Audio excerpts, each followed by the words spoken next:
Hello everyone, I hope कि आप लोग अच्छे होंगे। तो ये लेक्चर नंबर 30 जो है मॉनेटरी सिस्टम ऑफ इंडिया के रिगार्डिंग सबसे इम्पोर्टेंट लेक्चर होने वाला है, राइट। और देखिए, लेक्चर नंबर 30 आपको बिल्कुल समझ में नहीं आएगा अगर आपने लेक्चर नंबर 29 नहीं देखा है तो। यानी लेक्चर नंबर 30 को समझने के लिए आपको लेक्चर नंबर 29 देखना ही होगा, क्योंकि लेक्चर नंबर 29 में मैंने एक्सप्लेन किया है कि डीडी, टीडी, एनडीटीएल ये टर्म्स क्या होते हैं, ओके। और इस लेक्चर में बेसिकली हम पढ़ने वाले हैं कॉन्सेप्ट ऑफ मनी सप्लाई। सो इस लेक्चर में जो हमारा एजेंडा है वो है कॉन्सेप्ट्स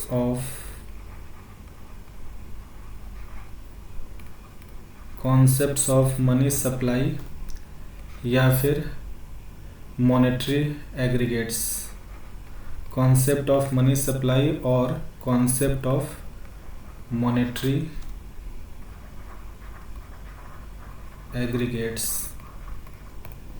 ठीक है। तो बेसिकली देखिए, इस लेक्चर में हम ये समझने वाले हैं कि जो मनी सप्लाई होता है, ठीक है, यानी हमारे इकोनॉमी में मनी सप्लाई कितना है, उस मनी सप्लाई को मेजर करने का काम आरबीआई करती है। Okay, let me right it. देखिए, हमारे इकोनॉमी के अंदर जो भी टोटल मनी सप्लाई है, जिसको कि हम इन शॉर्ट एमएस से लिखते हैं, तो हमारे इकोनॉमी में जो भी टोटल मनी सप्लाई है, इसको कौन मेजर करता है? तो इसको मेजर करने का काम आरबीआई करती है। आरबीआई मेजर मनी सप्लाई, ठीक है। तो RBI measures the money supply, okay. और देखिए, आरबीआई हमारे देश की मनी सप्लाई को मेजर करती है, ओके। और आप देखिए कि फ्रॉम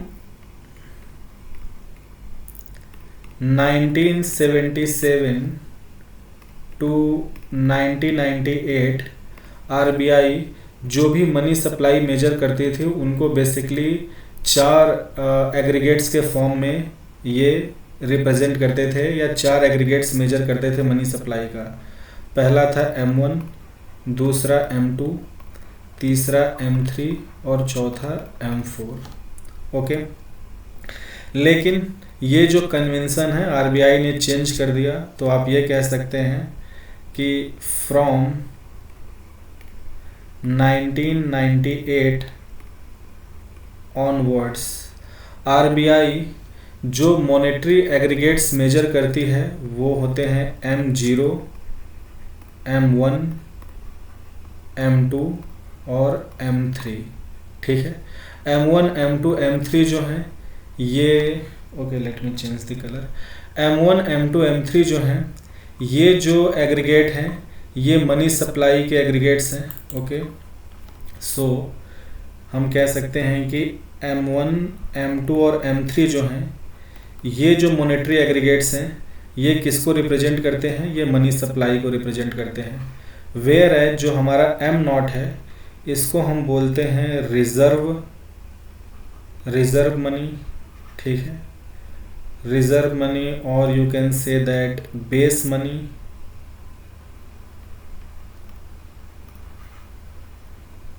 और प्राइमरी मनी, और आप इसी को कह सकते हैं हाई पावर्ड मनी, ठीक है।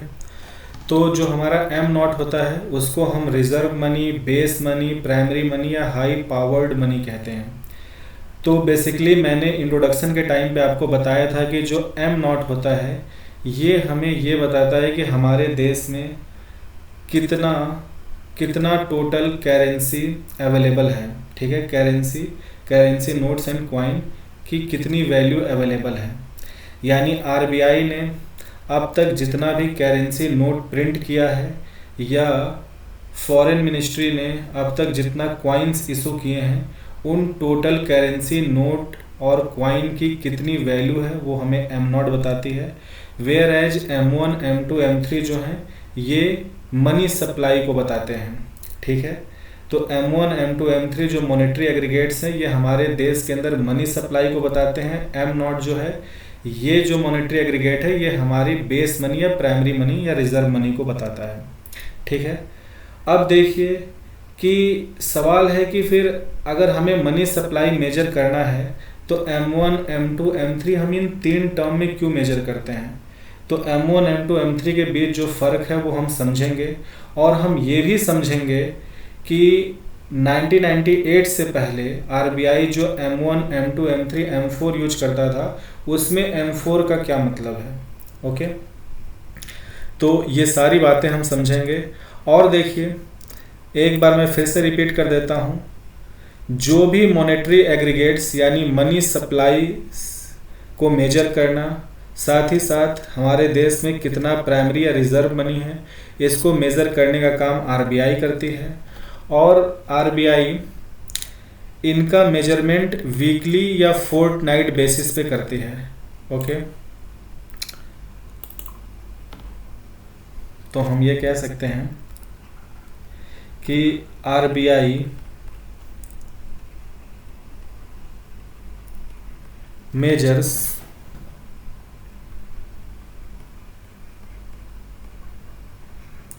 monetary aggregates data on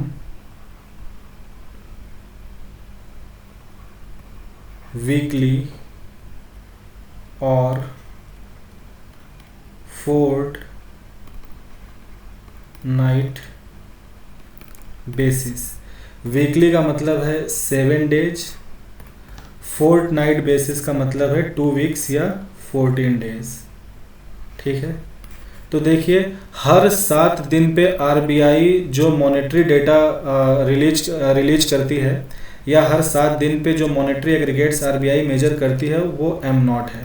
यानी M नॉट हमारे देश में कितना है, यानी देश में कितना बेस मनी या रिजर्व या प्राइमरी मनी कितना है उसको RBI हर 7 दिन पे मेज़र करती रहती है। और बेसिकली इसमें जो कंपोनेंट बदलता है वो OD की वजह से होता है, अदर डिपॉजिट, वो मैं आपको समझाऊंगा। और हर 14 दिन पे फोर्टनाइट बेसिस पे मनी सप्लाई को मेज़र करती है, यानी हर 14 दिन पे RBI मनी सप्लाई को मेजर करती है। और मनी सप्लाई में वो 3 एग्रीगेट्स M1, M2, M3, तो M1, M2, M3 इन तीनों को मेजर करती है। यानी कि M1, M2, M3 में क्या चेंजेस हुए हैं, कितना चेंज हुआ है, M नॉट में क्या चेंज हुआ है बिकॉज ऑफ अदर डिपॉजिट। तो M नॉट को हर 7 दिन पे मेजर करती है और M नॉट का डेटा हर 7 दिन पे रिलीज करती है। और M1, M2, M3 जो मनी सप्लाई के डेटा हैं इनको हर 14 दिन पे मेज़र करती है RBI और रिलीज करती है। ठीक है, तो जो मॉनेटरी एग्रीगेट्स डेटा हैं ये वीकली या फोर्टनाइट बेसिस पे मेज़र होते हैं और RBI इनको रिलीज करती है। साथ ही साथ आप समझिए कि RBI जो है इन मॉनेटरी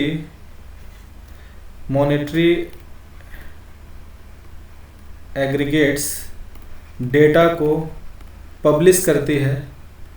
ठीक है, पब्लिश करती है on monthly basis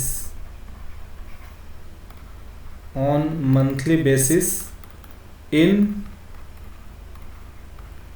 RBI bulletin और RBI magazine, what ever you call it. ठीक है, तो रिकैप कर लेते हैं थोड़ा।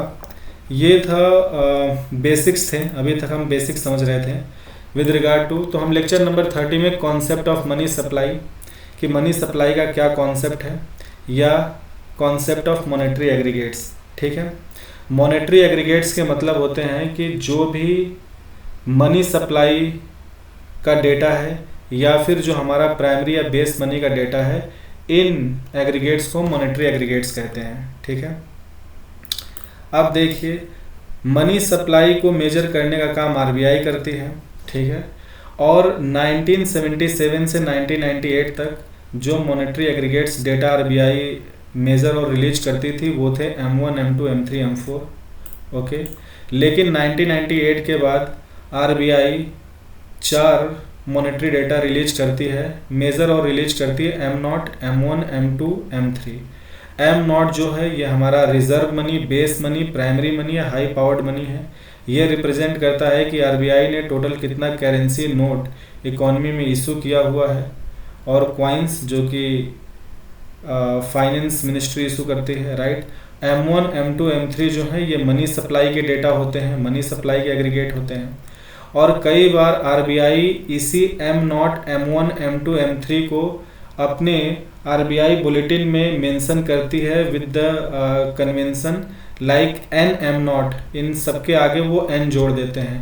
N स्टैंड्स फॉर न्यू, तो NM0 means new M0, NM1 means new M1, and similarly NM2 and NM3, so N stands for new।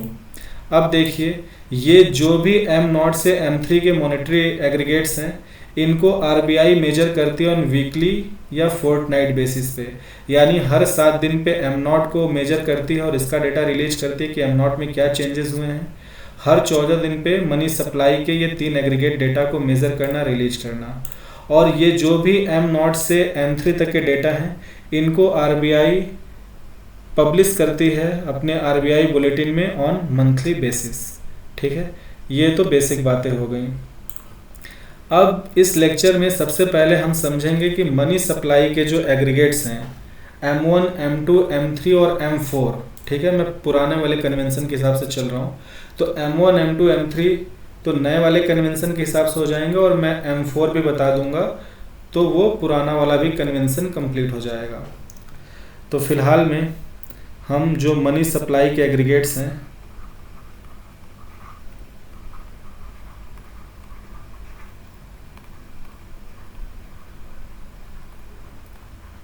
उनको देखने वाले हैं कि मनी सप्लाई के जो एग्रीगेट्स होते हैं इनको आरबीआई कैसे मेजर करती है। तो देखिए मनी सप्लाई के 4 एग्रीगेट्स होते हैं, नए कन्वेंशन के हिसाब से 3, पुराने के हिसाब से 4।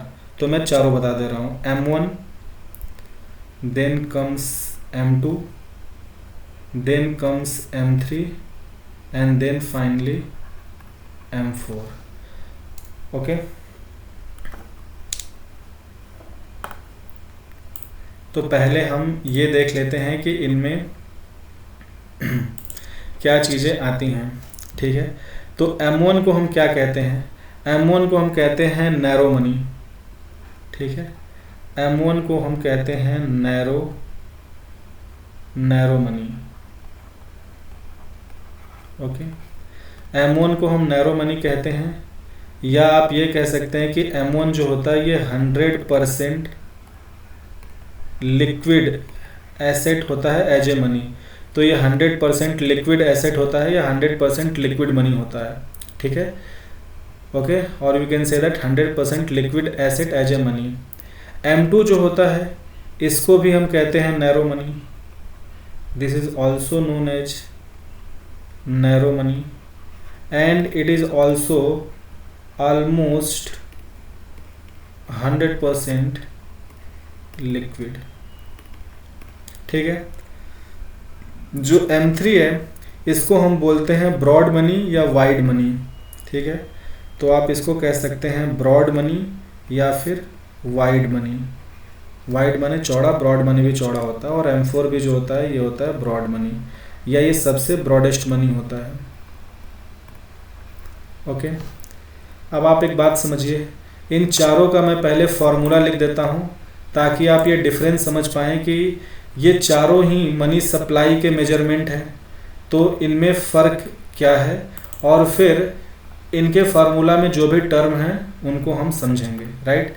तो लेट्स सी, M1 का जो फार्मूला होता है तो हम कहते हैं कि M1 is equal to C plus DD plus OD, this is M1। Whereas M2 में क्या होता है? M2 is equal to M1 plus saving account deposits of post office banks, right. ये हो गया हमारा M2। तो M2 क्या हो गया, जो भी M1 की वैल्यू है, अगर उस M1 की वैल्यू में आप पोस्ट ऑफिस बैंक के सेविंग अकाउंट के डिपॉजिट्स को ऐड कर देंगे तो आपको M2 मिल जाएगा। फिर M3 का फॉर्मूला क्या होता है, M3 is equal to C plus DD plus TD plus OD, okay. And this DD plus TD, अब ये DD TD क्या है, ये मैंने आपको लेक्चर नंबर 29 में बता रखा है बहुत डिटेल में, तो आप वहाँ से जाके समझ सकते हैं। इसीलिए मैंने कहा था अगर आपको लेक्चर नंबर 30 समझना है तो 29 कंपलसरी है। इसी DD प्लस TD को हम बोलते हैं net demand and time liability deposits with bank, okay. इसी को हम NDTL कहते हैं। तो M3 क्या हो गया, C plus DD plus TD plus OD। तो फिर सवाल है कि फिर M4 क्या होगा, तो let me change the colour. हालांकि मुझे सबका कलर बदल देना चाहिए था, पर इट्स ओके। M4 जो होता है ये होता है M3 plus total post office banks deposits, ठीक है। यानी कि जो भी हमारा M3 आया है, अगर हम उसमें पोस्ट ऑफिस बैंक्स के टोटल डिपॉजिट जो भी, अब टोटल डिपॉजिट का मतलब क्या है कि हम पोस्ट ऑफिस बैंक के saving account deposit, current account deposit, fix FD account deposit, ठीक है, फिक्स डिपॉजिट अकाउंट और रेकरिंग डिपॉजिट अकाउंट, अगर ये जो भी चारों अकाउंट हैं इन सब का डिपॉजिट अगर हम ऐड कर दें तो हमें M4 मिल जाएगा, ठीक है। अब देखिए कि M1 और M2 को नैरो मनी क्यों कहते हैं और M3 M4 को ब्रॉड मनी क्यों कहते हैं। देखिए नैरो मनी से मतलब ये है कि M1 में जो भी मनी है ये आपके पास अवेलेबल होता है for expenditure at any point of time, whereas M3 और M4 में जो TD कंपोनेंट है that is the time liability deposit with bank, ये आपका वो बैंक डिपॉजिट है जो बैंक के साथ एक पीरियड के लिए, एक फिक्स पीरियड या एक टेन्योर के लिए लॉक्ड होता है, ठीक है। तो उस डिपॉजिट को आप यूज नहीं कर सकते, इसीलिए वो आपके लिए एक लिक्विड एसेट नहीं है, because it is frozen with the bank for a given period of time. तो इसीलिए M3 M4 को हम ब्रॉड मनी कहते हैं। अब सवाल है कि ये तो फार्मूला हो गया, यानी कि इसमें मेन बात क्या है, M1 और M3, M2 M4 जो टर्म बन रहे हैं ये सिर्फ पोस्ट ऑफिस बैंक की वजह से बन रहे हैं। तो M2 क्या होगा, M1 में अगर हम पोस्ट ऑफिस बैंक के सिर्फ सेविंग अकाउंट डिपॉजिट्स को ऐड करेंगे तो M2 बनेगा, और M4 क्या बनेगा, M3 में हम टोटल पोस्ट ऑफिस बैंक के सारे अकाउंट के डिपॉजिट ऐड कर दे रहे हैं। तो मोस्ट इंपॉर्टेंट टर्म हमारे लिए M1 और M3 है, और इनमें जो टर्म है उनको समझते हैं। और देखिए इन सारे मॉनेटरी एग्रीगेट्स का जो भी करंट RBI ने जो भी करंट वैल्यू मेजर किए हैं, करंट वैल्यू मैं आपको बताऊंगा, उन करंट वैल्यू के बेसिस पे हम बहुत सारा एनालिसिस देखने वाले हैं, और फिर यहाँ से इसी एनालिसिस के थ्रू हम समझेंगे जो भी हमारा मनी सप्लाई है, जो हमारा प्राइमरी या बेस मनी है, और फिर मनी मल्टीप्लायर कैसे बनता है या क्रेडिट क्रिएशन प्रोसेस कैसे होती है, इन सबको, और फिर मनी वेलोसिटी क्या होता है, इन सबको हम करंट डेटा के हिसाब से, करंट कैलकुलेशन के हिसाब, मतलब करंट डेटा पे कैलकुलेशन करके देखेंगे, और एकदम लेक्चर नंबर 30 और 31 के ख़त्म होने तक मॉनेटरी सिस्टम के रिगार्डिंग आपको बेहद क्लैरिटी होने वाली है। और ये मैं पूरे कॉन्फिडेंस से कह रहा हूँ, आप लेक्चर नंबर 29, 30 और 31 देखने के बाद आप इस बात को जज करिएगा। Let's understand the term. अब देखिए ये जो सी है, ओके, सी का मतलब क्या है? C stands for total currency held by the public. C is the total currency notes plus coins held by public. अब पब्लिक में क्या आएंगे?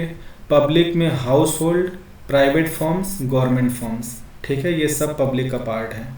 यानी कि हाउस होल्ड यानी कि जो भी लोग हैं उनके घरों में जितना भी करेंसी नोट या क्वाइन पड़ा है, प्राइवेट कंपनीज के वॉल्ट में जितना भी करेंसी नोट पड़ा है, या पब्लिक जो भी गवर्नमेंट कंपनीज हैं उनके वॉल्ट में जितना भी पैसा पड़ा है, ये सारा टोटल पैसा सी है।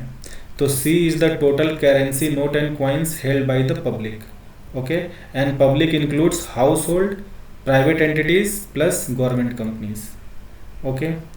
Now the second term, meaning of DD. DD का मतलब आपको लेक्चर नंबर 29 में आपको लेक्चर नंबर 29 देखना पड़ेगा, यहाँ मैं उसका मतलब लिख देता हूँ। डीडी का मतलब है net demand deposits with banks. यानी हमारे देश में जितने भी बैंक्स हैं, ठीक है, जितने भी कॉमर्शियल बैंक्स हैं, चाहे वो प्राइवेट बैंक हो चाहे गवर्नमेंट बैंक हो, उनका जो डिमांड डिपॉजिट पोर्शन है वो डीडी है। और यहाँ पे जो नेट टर्म है ये इम्प्लाई कर रहा है कि हम इंटर बैंक डिपॉजिट्स को इंक्लूड नहीं करते हैं, और हम गवर्नमेंट के डिपॉजिट, देखिए जो गवर्नमेंट है वो अपना पैसा एसबीआई में जमा करती है, तो हम गवर्नमेंट चूँकि वो करेंसी के गारंटर है, government is the issuing authority of the currency, इसीलिए हम गवर्नमेंट के डिपॉजिट नहीं लेते हैं।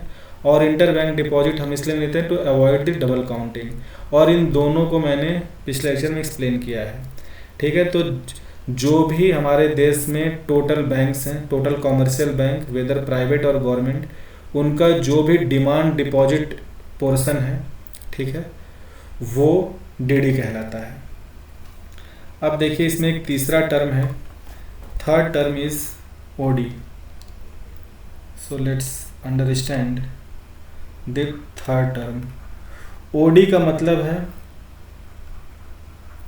Other deposits. अब अदर डिपॉजिट्स जो है, अगर हम इसके डेप्थ में जाएंगे तो ये थोड़ा ट्रिकी है, थोड़ा इट इज़ लाइक कॉम्प्लिकेटेड है। तो अदर डिपॉजिट का मैं आपको एक सिंपल मतलब बताता हूँ। Other deposits include with, okay, other deposits में क्या आता है? It includes deposits with RBI, deposits with RBI, okay, deposits with RBI held by certain individuals plus certain quasi government agencies, ठीक है। तो plus, okay, let me scroll it down, और मैं इन सब का मतलब आपको बताता हूँ, okay, you have to just wait. So other deposit include deposits with RBI held by certain individuals plus certain agencies, okay. Certain agencies means quasi governmental agency. Quasi governmental agency की मतलब क्या है कि ऐसी एजेंसी जो सरकार का काम करती हैं पर वो सरकार का पार्ट नहीं होती हैं, ओके। तो कह सकते हैं certain individuals, certain agencies plus certain financial institutions, ठीक है। तो अदर डिपॉजिट में क्या है?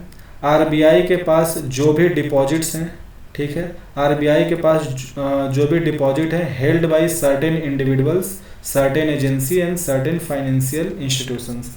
अगर एग्जांपल की बात कर लें तो सर्टेन फाइनेंशियल इंस्टीट्यूशंस में क्या जाएगा, फॉर एग्जांपल जो हमारा IMF है, इंटरनेशनल मॉनेटरी फंड, इसका जो भी, इससे अगर हमने लोन लिया है या हमने IMF से लोन, अगर RBI ने, देखिए जो भी गवर्नमेंट ऑफ इंडिया का जो भी लोन लेना होता है वर्ल्ड बैंक, IMF से या किसी भी इंटरनेशनल फाइनेंशियल इंस्टीट्यूशन से, वो RBI के थ्रू होता है। Okay, RBI manage the government debt. तो IMF का पैसा अगर RBI के अकाउंट में पड़ा है तो वो अदर डिपॉजिट का पार्ट होगा। सर्टेन इंडिविजुअल्स में कौन आ जाएंगे, गवर्नर ऑफ RBI, ठीक है, governor, former governor of RBI, okay, and the present governor of RBI, and certain agency में क्या होती हैं, क्वासाई गवर्नमेंटल एजेंसीज। ओके, अब बस इतना जान ले कि अदर डिपॉजिट्स में इतने टर्म होते हैं मेनली, एंड ये RBI के पास डिपॉजिट्स होते हैं और इन लोगों के होते हैं certain individuals plus certain agency and certain financial institution. सवाल है कि इससे ज़्यादा अदर डिपॉजिट हमें समझने की ज़रूरत नहीं है, बिकॉज आप ये समझिए कि जो अदर डिपॉजिट की वैल्यू है, इस OD की जो आज की डेट में वैल्यू है, ओके, मैं आपको ये डेटा देता हूँ। At present time this OD is equal to 0.24 lakh crore, ठीक है। वेयर एज अगर मैं M1, okay let me scroll it down, ठीक है, तो OD की जो वैल्यू है आज की डेट में, total value of other deposit is just 0.24 lakh crore. अगर वहीं पे, और ये क्या है डेटा एज ऑफ 2023, ठीक है, ये मैं 2023 का जून मंथ का डेटा दे रहा हूँ, ठीक है, सो टिल जून 2023। अब देखिए जो M1 की वैल्यू है, ठीक है, टिल जून 2023 M1 की जो वैल्यू है वो है 57 लाख करोड़, ठीक है, M1 की जो वैल्यू है वो है 57 लाख करोड़। तो अब आप खुद देखिए कि M1 में क्या टर्म्स थे। M1 में था C plus DD plus OD, और आप समझिए कि OD की वैल्यू कितना है, 0.24 लाख करोड़। तो अगर आप 57 लाख करोड़ में से 0.24 को माइनस करते हैं तो ये एक नेग्लिजिबल अमाउंट है। तो हम ये भी कह सकते हैं कि this we can say that this OD is negligible, okay, this OD is negligible. तो अगर आप इस OD को इग्नोर भी कर दे तो कोई खास फर्क नहीं पड़ेगा, और ये OD जहाँ जहाँ भी आएगा वहाँ वहाँ ये 2.4 लाख करोड़ ही लेके आएगा। So it is like negligible, it has no sense, okay. तो for technical correction, for technical point of view, definition will include M1 is equal to C plus DD plus OD, but in terms of value as of June 2023 OD is just 0.24 lakh crore, whereas M1 is 57 lakh crore, okay. तो ये M1 की value हो गई। अब आप बात समझिए। अब देखिए M2 क्या था, M2 था M1 plus saving account deposits of post office bank, okay. तो M2 क्या था, ये तो M1 हो गया, and this 57 lakh crore is because of C plus DD plus OD where OD is negligible. So mainly this 57 lakh crore is because of C plus DD, and C is the total currency held by public and DD is the demand deposits with bank. अब देखिए जो M2 है, M2 is equal to M1 plus saving account deposits of post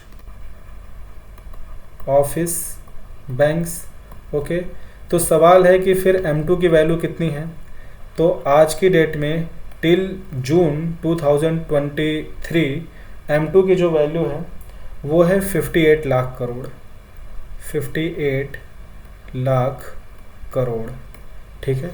मैं value इसलिए आपको दे रहा हूँ ताकि आपको रियलाइज हो जाए कि इस फार्मूला में मतलब ये जो भी टर्म्स हैं उनका क्या इम्पैक्ट है।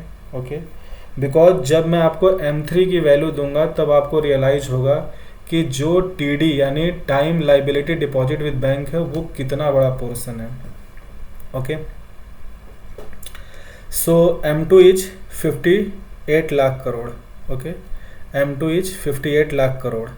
तो अगर आप M1 और M2 का डिफरेंस देखेंगे तो it is hardly 1 lakh crore. Okay, और ये मैंने अप्रॉक्सीमेट वैल्यू लिया था, तो M1 is slightly more than 57 lakh crore. तो M1 M2 में कोई ख़ास अंतर नहीं है, तो दीज आर अप्रॉक्सीमेट वैल्यूज़। तो M1 की approximate value 57 lakh crore, M2 is 58 lakh crore. So M1 M2 में कोई ख़ास फर्क नहीं है, राइट। अब देखिए M3 जो था हमारा, which is the broad money, इसीलिए मैंने बोला था कि M1 M2 दोनों ही नैरो मनी है, दोनों ही M1 is 100% liquid, M2 is also almost 100% liquid. ठीक है,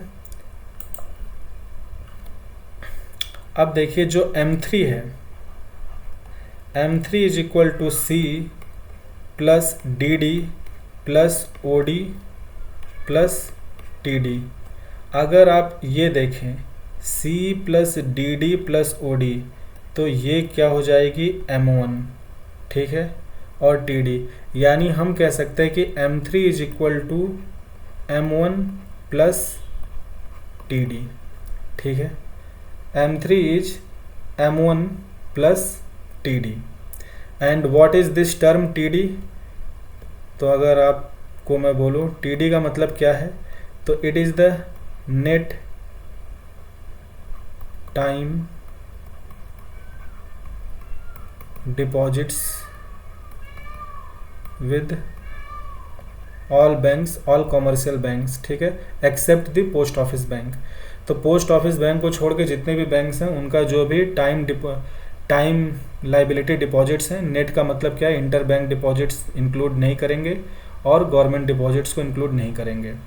तो अगर उन दो चीज़ों को हटाना है तो नेट वर्ड यूज करते हैं। एंड TD में क्या आता है, जो भी आपके FD अकाउंट के डिपॉजिट थे, RD अकाउंट के, और जो भी time liability portion of saving account deposit, वो सब मैंने लेक्चर नंबर 29 में आपको समझा रखा है। ओके, अब देखिए M3 is equal to M1 plus TD या फिर C plus DD plus OD plus TD। अगर अब बात कर ले कि M3 की वैल्यू कितनी है, तो हम कह सकते हैं एज ऑफ जून 2023 इंडिया में जो M3 की वैल्यू है ये है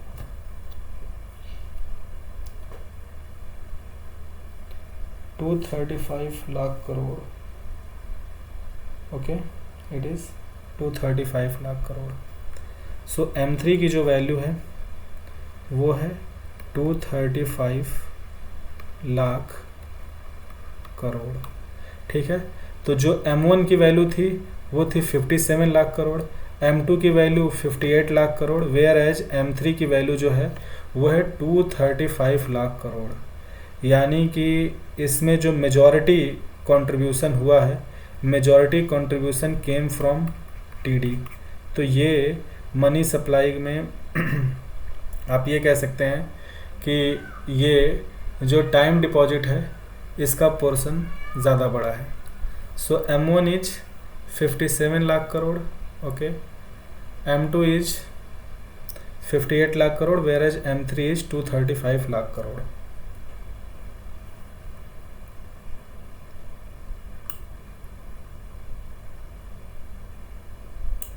अब आप एक बात समझिए,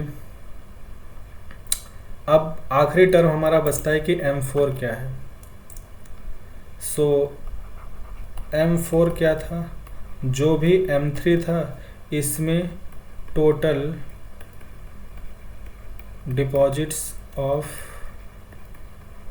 पोस्ट ऑफिस बैंक्स, ठीक है, तो ये M4 हो जाएगा। ठीक है, और M4 जो है ये ब्रॉडेस्ट मनी सप्लाई का मेजर है, तो आप M4 को भी कह सकते हैं कि it will B approximately like मतलब मेरे पास M4 का एग्जैक्ट डेटा नहीं है, सो मैं इसको एंटिसिपेट नहीं करूँगा। तो आप कह सकते हैं कि M4 will be M3 that is 235 lakh crore plus some number let say n, तो कुछ इतना लाख करोड़ होगा। ठीक है। और चूँकि जो भी पोस्ट ऑफिस बैंक होते हैं, आप देखिए कि उनके सेविंग अकाउंट डिपॉजिट में जो M1 M2 का डिफरेंस था वो हार्डली लाइक 0.7 या 0.8 लाख करोड़ का है। तो अगर मैं टोटल देखूं तो total post office bank deposits होगा, it will be hardly like 1 और 2 lakh crore. So if I take 2 lakh crore then I can say that the M4 will be 236 or we can say that 237 lakh crore. So somewhere between 236 और 237 lakh crore.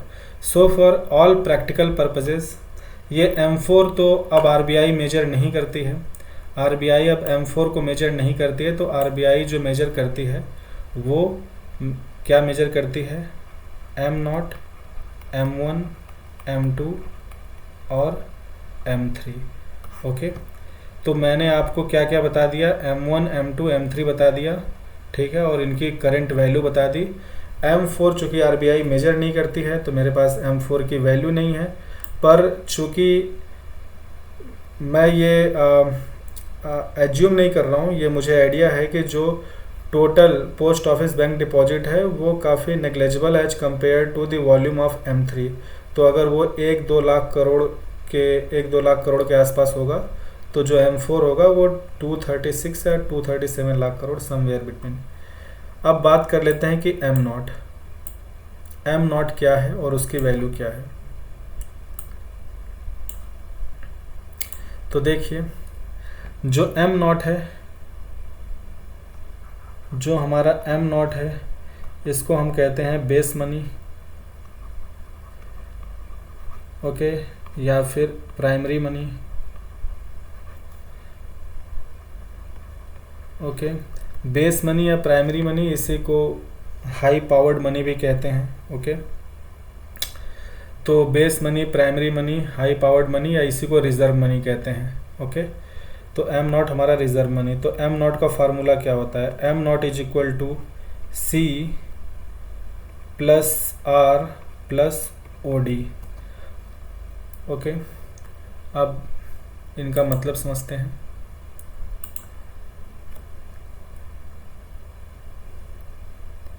C का मतलब है total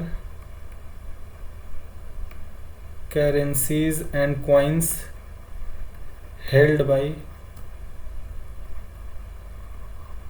public and banks। देखिए यहाँ पे C का मतलब अलग है। अभी तक हम C का मतलब total currency coins held by public की बात कर रहे थे, पर जब भी आप रिजर्व मनी M0 की बात करेंगे तो वहाँ C का मतलब होता है total currency held by public and bank. यानी हमारे देश में लोगों के पास, जो कि हाउस होल्ड फर्म्स, प्राइवेट या गवर्नमेंट फर्म है, इनके पास जितना सारा पैसा कैश के फॉर्म में पड़ा है, इनके पास जितना पैसा कैश या कॉइन के फॉर्म में है, साथ ही साथ बैंकों के अंदर जितना भी उनके saving, current, FD, RD account में जितना भी पैसा पड़ा हुआ है, तो बैंकों के पास जितना पैसा है, ठीक है, मैं उनके डिपॉजिट की लाइबिलिटी की बात नहीं कर रहा हूँ, मैं एक्चुअली फिजिकल मनी की बात कर रहा हूँ। तो लोगों के पास जो टोटल फिजिकल मनी है और जो बैंकों के पास टोटल फिजिकल मनी है, उसको हम C कहते हैं, और इसी को हम बोल देते हैं मनी इन सर्कुलेशन। इसी को हम लूज टर्म में कहते हैं total money in circulation. Total money in circulation मतलब ये वो सारा पैसा है जो कि कंजम्पशन या गुड्स एंड सर्विसेज को परचेज करने में हम खर्च कर सकते हैं। तो C का मतलब क्या हो गया? लोगों के पास जो फिजिकल मनी और बैंक के पास जो टोटल फिजिकल मनी है। R का मतलब है CRR of banks with RBI. देखिए सीआरआर का मतलब होता है कैश रिजर्व रेशियो, और करेंटली जो सीआरआर की वैल्यू है वो है 4.5% ऑफ एनडीटीएल। यानी किसी भी बैंक के पास जो भी टोटल पब्लिक डिपॉजिट है उसका 4.5%। टोटल पब्लिक डिपॉजिट मतलब उसके सारे अकाउंट में जो भी पब्लिक का टोटल डिपॉजिट है, यानी total liability of the bank, उस टोटल डिपॉजिट का 4.5% बैंक को आरबीआई के पास रखना होता है एज ए रिजर्व। ओके, और इसको हम सीआरआर कहते हैं। तो R stands for CRR of banks with RBI. Okay, और OD stands for other deposits. और यहाँ पे अदर डिपॉजिट में क्या आ जाएगा कि आरबीआई के अकाउंट में जो भी इंटरनेशनल फाइनेंशियल इंस्टीट्यूशंस उनका कितना पैसा पड़ा है, या आरबीआई का पैसा किसी फॉरेन बैंक में या किसी दूसरे देश के बैंक में कितना पड़ा है, ठीक है, और सर्टेन इंडिविजुअल्स का deposit. So OD is other deposit. अब देखिए इनकी वैल्यू देख लेते हैं। Okay, let me select green, ठीक है। अब देखिए जो सी है, यानी कि जो टोटल करेंसी इन सर्कुलेशन है, टोटल करेंसी इन सर्कुलेशन, या आप ये कह लीजिए लोगों और बैंकों के पास जो टोटल फिजिकल मनी है, वो जो टोटल फिजिकल मनी की वैल्यू है वो है 34.4 लाख करोड़। और ये मैं 2022-23 तक का डेटा दे रहा हूँ, ठीक है। So this is the current value. और ये जो टोटल हमारे देश में जितने भी कॉमर्शियल बैंक है, प्राइवेट या गवर्नमेंट, उनका जो आरबीआई के पास सीआरआर है as per their 4.5% of NDTL, ये टोटल आरबीआई के पास जो सीआरआर मौजूद है वो है 9.1 lakh crore. 9.1 lakh CR stand for crore. और ये जो अदर डिपॉजिट है it is like similar 2.4 lakh crore. So it is practically negligible.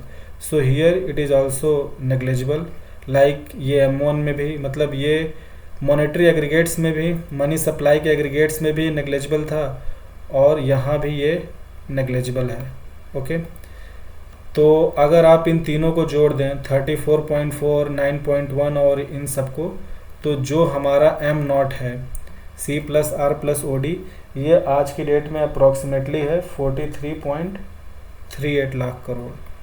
43.38 lakh crore. So approximately you can say that 43 lakh crore, ठीक है।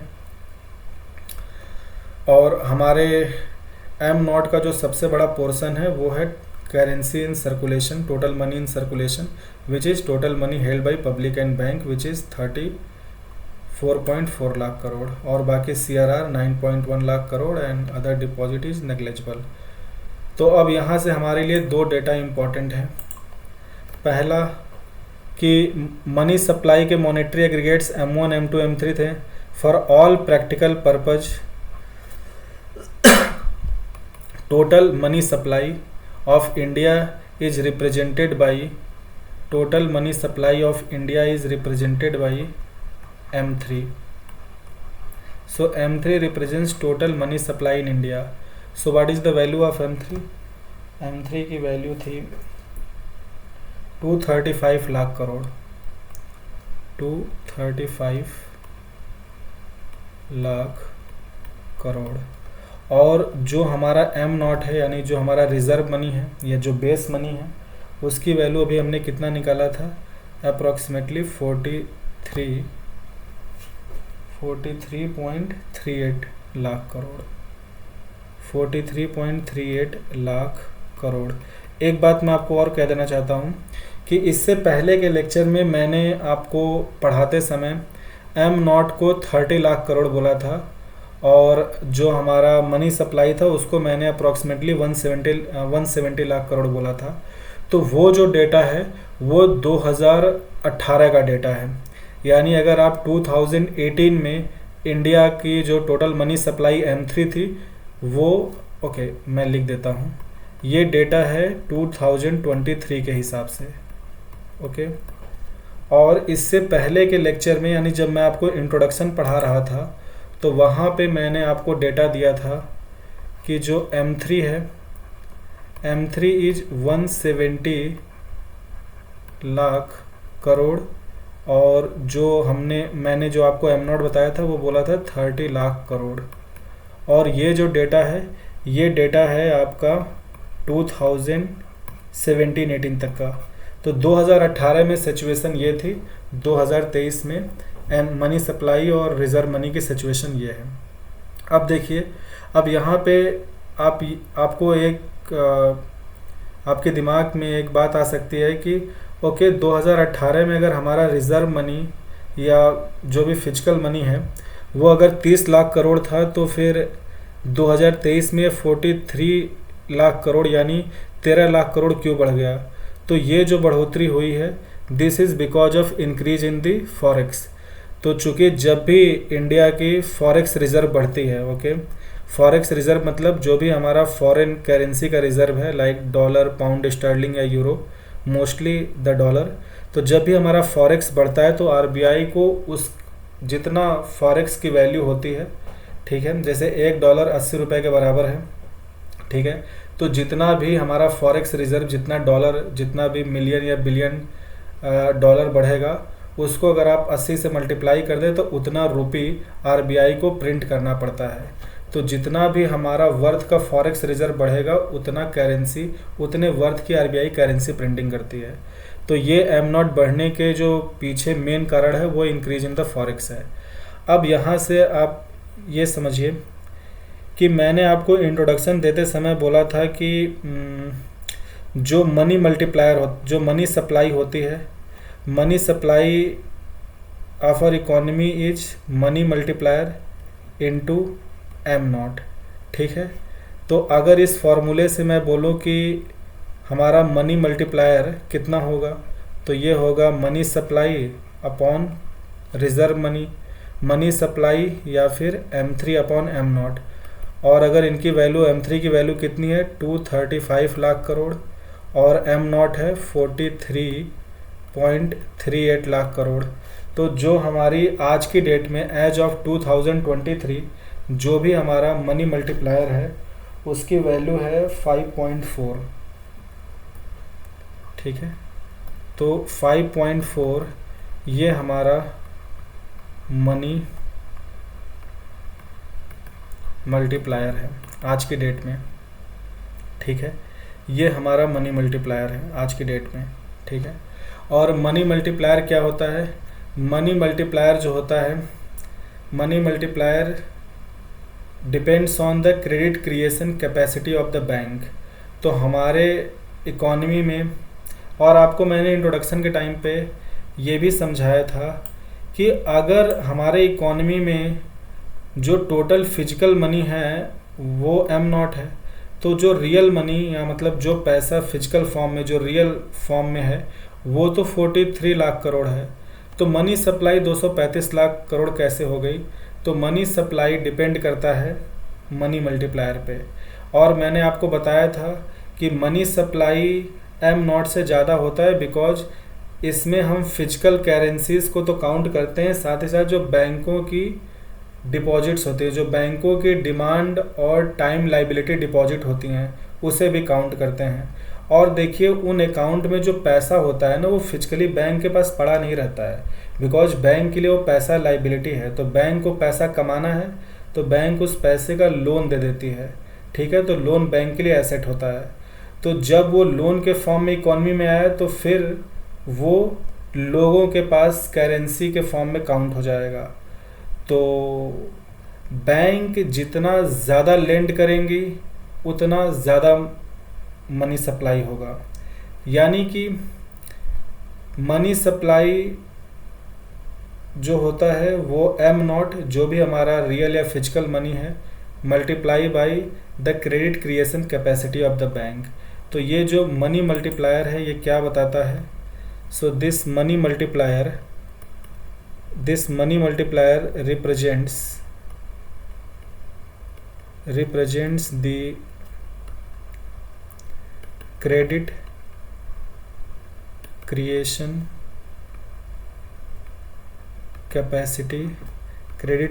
capacity of banks। अब सवाल ये है कि बैंकों की जो क्रेडिट क्रिएशन कैपेसिटी है वो किस चीज़ पे डिपेंड करती है। ठीक है, तो बैंकों की देखिए क्रेडिट क्रिएशन कैपेसिटी डिपेंड करती है कि उनके पास क्रेडिट देने के लिए कितना पैसा अवेलेबल है। तो सवाल है कि सबसे पहले हम ये पता कर लेते हैं कि बैंक का कितना पैसा फ्रीज हो जाता है। तो देखिए जो भी बैंक में टोटल पब्लिक डिपॉजिट है, तो बैंक की जो टोटल पब्लिक डिपॉजिट को लेके जो टोटल लाइबिलिटी है वो क्या है, NDTL है। This is the net demand and time liability of public deposit with the bank. ठीक है, तो NDTL जो है ये total public deposit in the bank है। इसका 4.5% आज की डेट में CRR है, और इसी NDTL का 18% जो है ये SLR है। CRR SLR को मैं डिटेल में पढ़ाऊँगा जब मैं आपको मॉनेटरी पॉलिसी पढ़ाऊँगा, तो मैं उस समय आपको ये RBI के क्वांटिटेटिव इंस्ट्रूमेंट होते हैं ऑफ मॉनेटरी पॉलिसी, तो इनको मैं डिटेल में बताऊँगा। आप यहाँ भी ये समझ लीजिए कि बैंकों के पास जो भी टोटल पब्लिक डिपॉजिट होता है उसका 4% उन्हें RBI के पास रखना होता है इन फॉर्म ऑफ CRR, और टोटल पब्लिक डिपॉजिट का 18% बैंक को अपने पास रखना होता है ताकि जो भी विड्रॉवल डिमांड्स हैं उनको फुलफ़िल कर सके। तो बिकॉज ऑफ CRR और SLR ये दो जो भी रिजर्व रेशियो हैं, इन रिजर्व रेशियो की वजह से बैंक का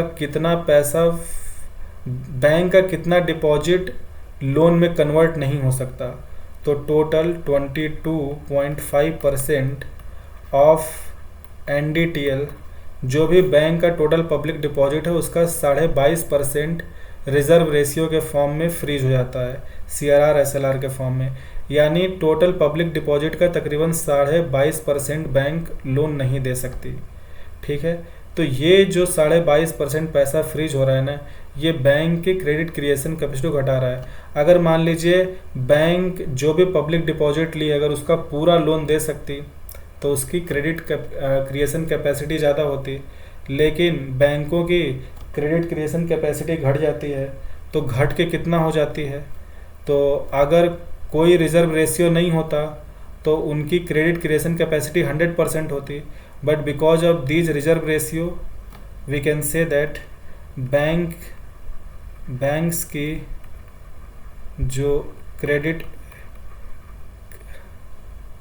क्रिएशन कैपेसिटी होती है it is reduce by 22.5%। Okay, all right. और अब देखिए, और अब हम निकाल सकते हैं कि जो हमारा मनी मल्टीप्लायर होता है, ये जो स्मॉल m होता है, ये मनी मल्टीप्लायर को हम 1/r भी लिख सकते हैं, where this r is equal to CRR plus SLR। तो ये जो r है इसको हम बोलते हैं रिजर्व रेशियो। सो रिजर्व रेशियो की वैल्यू क्या होती है, CRR SLR के बराबर होती है। तो अगर यहाँ से मैं बोलूँ कि m की वैल्यू कितनी हो जाएगी, तो m की वैल्यू कितनी हो जाएगी 1/22.5%। ठीक है, तो अगर इसको परसेंट को अगर चूँकि हमें फ्रैक्शन बनाना होगा तो ये कितना हो जाएगा 1/1 22.5/100 which will be 100/22.5 and this will be equals to approximately 4.44। यानी कि आइडियली अगर देखा जाए तो because of our reserve ratio that is CRR and SLR जो हमारा मनी मल्टीप्लायर होना चाहिए 4.44, पर एक्चुअली में अगर हम अपने इकॉनमी की प्रेजेंट कंडीशन देखें, उसकी जो भी टोटल मनी सप्लाई है और जो हमारा एम नॉट है उसके हिसाब से जो हमारा मनी मल्टीप्लायर है वो 5.4 है। ठीक है, तो प्रैक्टिकली अगर हम प्रैक्टिकली देखें तो ये जो हमारा एम है which is money supply upon am not, ये कितना निकल कर आया 5.4, और आइडियली होना कितना चाहिए as per the reserve ratio is should be 4.4। तो ये जो वैल्यू ज़्यादा है, okay, this is because of the black money और अनअकाउंटेड मनी। ठीक है, so this value is because of black money और अनअकाउंटेड मनी। तो आज के लेक्चर में और देखिए ये जो भी मनी मल्टीप्लायर है, ठीक है, या credit creation capacity of bank, ये तो मैंने आपको यहाँ ब्रीफली समझाया, पर ये क्रेडिट क्रिएशन प्रोसेस कैसे काम करता है उसको विद एग्जांपल मैं अगले लेक्चर में समझाऊंगा। और फिर मनी सप्लाई को लेकर अगले लेक्चर में हम काफ़ी सारा एनालिसिस देखेंगे with regard to capital formation, economic growth, price stability और इन्फ्लेशन। तो आज के लेक्चर का रिकैप कर लेते हैं। देखिए, आज के लेक्चर का हमारा एजेंडा था मनी सप्लाई के जो भी कॉन्सेप्ट्स या मॉनेटरी एग्रीगेट्स हैं उनको कैसे मेजर करते हैं। ओके, तो देखिए जो भी मॉनेटरी एग्रीगेट्स हैं M1, M2, M3 और M0, इनको RBI मेजर करती है। ओके, और जो हमारा रिज़र्व मनी M0 है उसको RBI हर 7 दिन पे मेज़र करती है, और जो भी मनी सप्लाई के एग्रीगेट्स हैं M1, M2, M3 इनको हर 14 दिन पे मेज़र करती है, और RBI इनको अपने RBI बुलेटिन में मंथली बेसिस पे पब्लिश करती है। और जो भी हमारे मनी सप्लाई के एग्रीगेट्स हैं M1, M2, M3, M4 उनको हम क्या कहते हैं, उनका फार्मूला क्या है, ये सब मैंने आपको एक्सप्लेन किया। That M1 is equal to C plus DD plus OD, M2 is M1 plus saving account deposit of post office bank, M3 is C plus DD plus TD plus OD and M4 is M3 plus total post office bank deposit. इसीलिए lecture number 29 के and में जब मैं आपको brief introduction दे रहा था monetary aggregates का, तो उस टाइम पे आपको थोड़ा कन्फ्यूजन हुआ होगा, पर मैंने कहा था कि आप अगले लेक्चर में crystal clear, and I hope कि आपको हो गया होगा।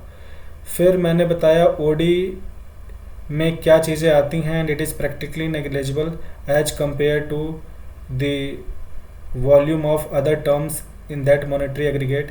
M1 की वैल्यू मैंने बताई M2, M3। ओके, M3 जो है this is for all practical purpose, यही हमारे देश की टोटल मनी सप्लाई को रिप्रेजेंट करता है। But because of the earlier convention जो M4 हुआ करता था उसको हम M3 plus total deposit of post office bank कहते थे। ओके, फिर मैंने बताया कि जो हमारी आज की डेट में M3 है वो 235 लाख करोड़ है, वेयर एज जो हमारा बेस मनी है वो C plus R plus OD होता है। यहाँ C की वैल्यू होती है total currency in circulation which means total currency held by public and bank, और फिर R is CRR of banks with RBI, OD is other deposit. फिर जो हमारी मनी सप्लाई की 2023 में जो टोटल वॉल्यूम है वो है 235 lakh crore, where as reserve money is 43 lakh crore, and in 2018 money supply was 170 lakh crore and reserve money was 30 lakh crore. And on the basis of these values अगर हम मनी मल्टीप्लायर को निकालें तो एज ऑफ 2023 हमारे इकॉनमी में जो मनी मल्टीप्लायर है वो है 5.4, और ये मनी मल्टीप्लायर क्या बताता है कि हमारे इकॉनमी में बैंकों की क्रेडिट क्रिएशन कैपेसिटी कितनी है। ओके, सो अगर बैंकों की जो क्रेडिट क्रिएशन कैपेसिटी होती है वो 1/R के बराबर होती है, वेयर बैंकों की क्रेडिट क्रिएशन कैपेसिटी 1/R के बराबर होती है, where R is the reserve ratio and R is CRR plus SLR। So जो हमारा मनी मल्टीप्लायर हो जाएगा वो 1/R। सो आइडियली बैंकों की क्रेडिट क्रिएशन कैपेसिटी इंडिया में 4.44 है, और हमारी जो प्रैक्टिकल मनी मल्टीप्लायर है वो 5.4 है। तो it is more than the actual value, and it is because of black money और अनअकाउंटेड मनी। ठीक है, तो आज के लेक्चर में बस इतना ही।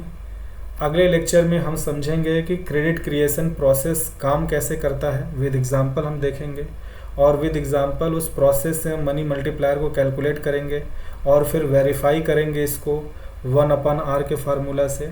और फिर ये जो M3 जो हमारा मनी सप्लाई आया है, इसके economic growth, inflation, capital formation, इनको लेकर क्या रेपरकशंस होते हैं और आरबीआई इनको लेकर कैसे बैलेंस बनाती है, उन सारे चीज़ों के एनालिसिस देखेंगे। So for today, thank you so much.